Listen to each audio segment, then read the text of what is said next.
तर नमस्कार मित्रांनो, पुन्हा एकदा तुमचं स्वागत आहे M1 ट्रेडिंग स्पेसमध्ये. तर बघून घेऊया की आपल्या सेटअप अकॉर्डिंग आज कुठे ट्रेड एक्झिट झालेला आहे. आज आपण एकच ट्रेड एक्झिट केलेला आहे जो की बँक निफ्टीमध्ये आहे. तर बँक निफ्टी आधी डिस्कस करून घेऊ की एक्झॅक्टली कोणत्या लेवलवर तो एक्झिट झालेला आहे. ते बँक निफ्टीची ओपनिंग चांगलीच आज गॅप डाऊन होती. फर्स्ट कॅन्डलने इंडिकेशन क्रिएट केली, वरच्या साईडने याला वीक होता, बट जी क्लोजिंग दिलेली होती ती ग्रीन साईडनी होती. सेकंड कॅन्डलने डाऊन साईडला पुश केलं आणि डायरेक्शन दाखवलं की हा डाऊन साईडला जाऊ शकतो. ह्याच्याजवळ जो स्पेस होता तो पीडीएल पर्यंत होता. मी एक्सप्लेन केलेलं होतं की ज्यांना पण मोमेंटम स्काल्प करायचं असेल त्याच्या क्लोजिंगवर घेऊ शकता. ह्याचा हाय जो आहे तो एसएल लावू शकता आणि पीडीएल पर्यंत एक टार्गेट घेऊ शकता. तर इथे भरपूर जणांनी घेतलेला होता. मी सांगितलं की जसं या कॅन्डलचा हाय ब्रेक होईल तर आपल्याला एक्झिट करायचं आहे. भरपूर इथनं निघालेले पण होते.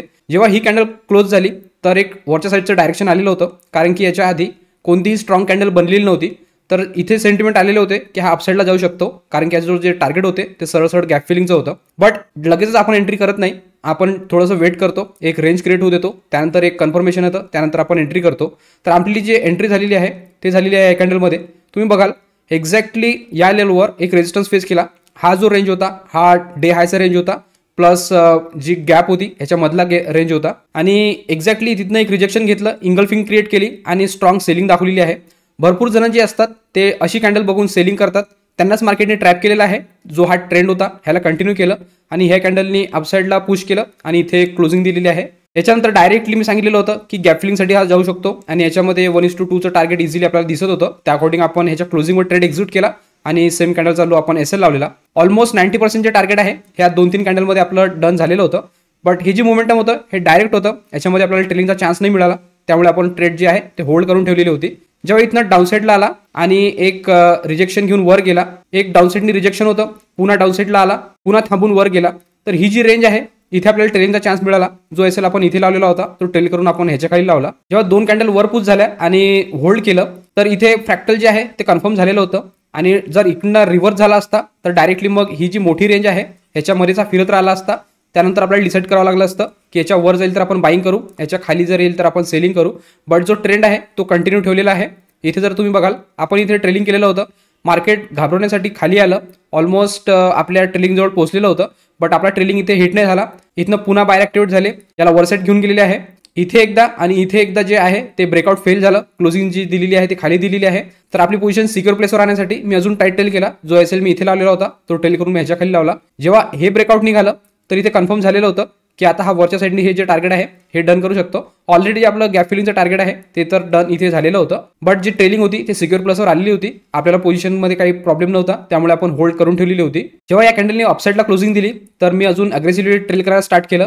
जो एसएल मी इथे लावला होता तो डायरेक्टली उचलून मी ह्याच्या खाली लावला, कारण की याच्या खाली जर आला असता मग पुन्हा रेंजमध्ये आला असता आणि मग रेंजमध्ये टाइम स्पेंड केला असता. बट बँक निफ्टी याच्या खाली न येता थोडंसं इथं रिट्रेसमेंट दाखवलेलं आहे आणि वर जाऊन जे डायरेक्शन आहे ते कंटिन्यू करून जे टार्गेट आहे ते डन केलेलं आहे. जेव्हा पुन्हा ही कॅन्डल क्लोज झाली तर मी अजून ट्रेल केला आणि ह्याच्या खाली लावला आणि फायनल टार्गेट जे आहे ते डन झाल्यानंतर इथे एक डॉमिनेट कॅन्डल क्रिएट झालेली होती आणि एक्झॅक्टली जे आहे ते पीडीएचवर टच झालेली होती. तर मी अजून टाईट ट्रेल केला आणि ह्याच्या खाली लावला. इथनं बँक निफ्टी जेव्हा रिव्हर्स झालेला आहे तर इथे लावला जो ट्रेलिंग आहे तो या रेंजमध्ये इथे बुक झाला. त्यानंतर पुन्हा खाली आलेला आहे, एक रिट्रेसमेंट दाखवलं, प्राइस ॲक्शन क्रिएट केलं, कंटिन्यू केलेलं आहे मोमेंटम, पुन्हा डे हाय लावला. थोडीशी आज व्हॉलेटिलिटी पण होती. आज बँक निफ्टीची विकली एक्सपायरी होती, त्या अकॉर्डिंग चांगलीच व्हॉलेटिलिटी बँक निफ्टीने दाखवलेली आहे. इथनं पुन्हा डाऊनसाईडनी आला, जी क्लोजिंग दिलेली आहे ऑलमोस्ट ही जी रेंज होती ह्याच्यामध्ये आता क्लोजिंग दिलेली आहे. आजचा पण ट्रेंड कंटिन्युएशनमध्येच होता. एक्झॅक्टली आपण या लेवलवर एक्झिक्यूट केला, या लेवलपासून तर या लेवलपर्यंत त्याला कॅरी केलं. पुन्हा रिट्रेसमेंट आला तर आपण इथे ट्रेल केलेलं आहे, पुन्हा कॅरी केलं एक्झॅक्टली पीडीएचपर्यंत. आपला जो ट्रेलिंग आहे तो याच्या खाली आपण लावलेला होता डॉमिनेट कॅन्डल अकॉर्डिंग. जेव्हा इथनं बँक निफ्टी रिव्हर्स झालेला आहे तर इथे लावला जो ट्रेलिंग आहे तो या रेंजमध्ये बुक झाला. ही मोमेंटम आपण टोटली इग्नोर केलेली आहे. बट मी सांगितलं होतं याच्यावर मोमेंटम स्काल्प करू शकता, आणि स्काल्पिंग आणि ट्रेंड फॉलोइंग हे दोन्ही कन्सेप्ट वेगळे आहे, जे की आज आपण लाईव्ह स्ट्रीममध्ये शिकलेलो आहे. मोमेंटम स्काल्प मी नेहमी म्हणत राहतो. तर मोमेंटम स्काल्पमध्ये असं राहतं की आपल्याला मोमेंटम कॅप्चर करावं लागतं आणि लगेचच ट्रेडमधनं बाहेर निघावं लागतं. बट जे मी ट्रेंड फॉलोइंग करतो त्याच्यामध्ये मी ट्रेड होल्ड करून ठेवतो आणि त्या अकॉर्डिंग मी प्ले करतो. तर ते तुम्हाला आज मी एक्सप्लेन केलेलं आहे लाईव्ह स्ट्रीममध्ये. तर सगळ्यांना आज दोन्ही कन्सेप्ट क्लिअर झालेले असतील. तर इथे तुम्हाला बँक निफ्टीचा ट्रेड कुठे घेतला, कुठे आपण बुक केलेला आहे ते इथे क्लिअर झालेलं असेल. याचबरोबर बघून घेऊ की निफ्टीमध्ये आपण ट्रेड का बरं एक्झिक्यूट केलेलं नाही आहे. ते निफ्टीची ओपनिंग पण चांगलीच गॅप डाऊन होती, डायरेक्टली आणि पीडीएलवर ओपनिंग दिलेली होती. फर्स्ट कॅन्डल इंडिकेशन होती, दोन्ही साईडने याला वीक होते. ह्याच्यामध्ये पण डाऊन साईडला हा थोडाफार येत होता, बट हा जो पीडीएल आहे हा ब्रेक केलेला नव्हता. यांनी पण एक्झॅक्टली पीडीएलवर टच केलं, बायर ॲक्टिवेट झाले, अपसाईडला पुश केलं. जे सेंटिमेंट आपले बँक निफ्टीमध्ये होते तेच सेंटिमेंट आपले आज निफ्टीमध्ये पण होते, पण यांनी कुठेही ट्रेड आपला ॲक्टिवेट करून दिलेला नाही आहे. तुम्ही जर बघाल इथे यांनी अपसाईडला मोमेंटम दाखवल्यानंतर थोडीशी अपसाईडला मोमेंटम केली, खाली आला. ही कॅन्डल जशी बँक निफ्टीची होती तशी ही कॅन्डल नव्हती, स्मॉल कॅन्डल होती आणि वाटत नव्हतं की हा रेंज काढणार, त्यामुळे आपण याला इग्नोर केलं.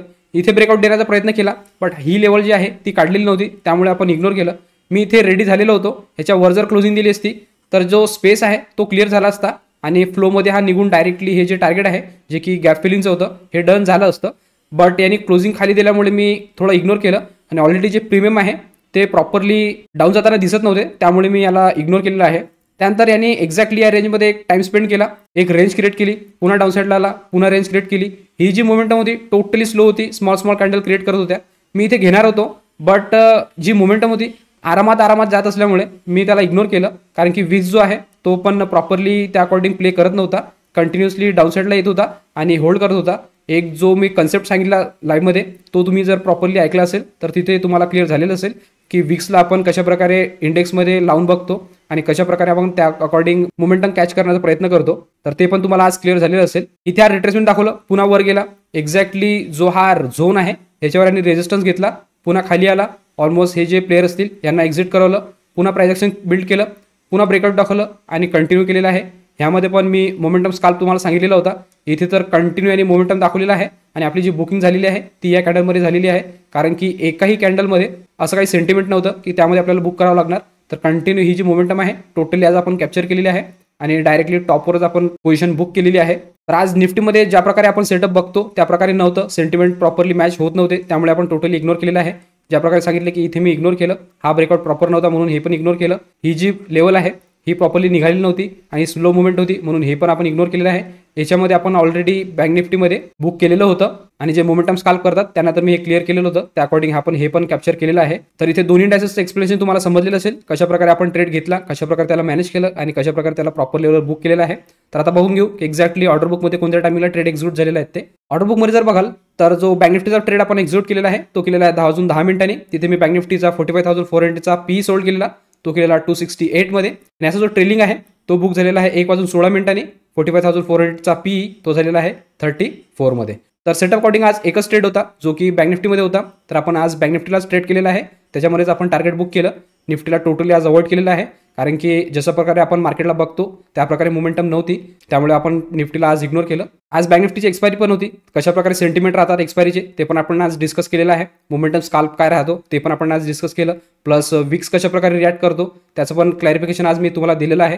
होप करतो आजची लाईव्ह स्ट्रीम पण तुम्हाला फायद्याची ठरलेली असेल. याचबरोबर अजून कोणाला पण आमच्यासोबत जॉईन करायचं असेल आणि लाईव्हमध्ये लर्निंग करायची असेल तर ते स्क्रीनवर दिलेल्या नंबरवर कॉल किंवा व्हॉट्सअप करू शकता आणि आमच्यासोबत लाईव्हमध्ये जोडू शकता. तुम्हाला पूर्ण डिटेल त्या नंबरवर मिळून जाईल. डिटेल घेतल्यानंतर लगेच तुम्ही आमच्यासोबत जॉईन होऊ शकता आणि तुमची लर्निंग वाढवू शकता. त्याचबरोबर रोज मी जे एक्झिक्युशन व्हिडिओ अपलोड करतो यामध्ये पण तुम्हाला काही पार्ट व्हॅल्युबल वाटत असेल किंवा काही लर्निंग मिळत असेल तर तुम्ही चॅनलला सबस्क्राईब करू शकता आणि व्हिडिओला लाईक करू शकता, जेणेकरून येणारे सगळे अपडेट तुम्हाला कंटिन्यू येत राहतील. तर आजच्या ट्रेडचं एक्सप्लेनेशन तुम्हाला समजलेलं असेल, तर आजच्या अपडेट पुरतं एवढंच ठेवू. भेटूया उद्याच्या व्हिडिओमध्ये. तोपर्यंत शिकत राहा, इम्प्लिमेंट करत राहा. गुड लक, बाय.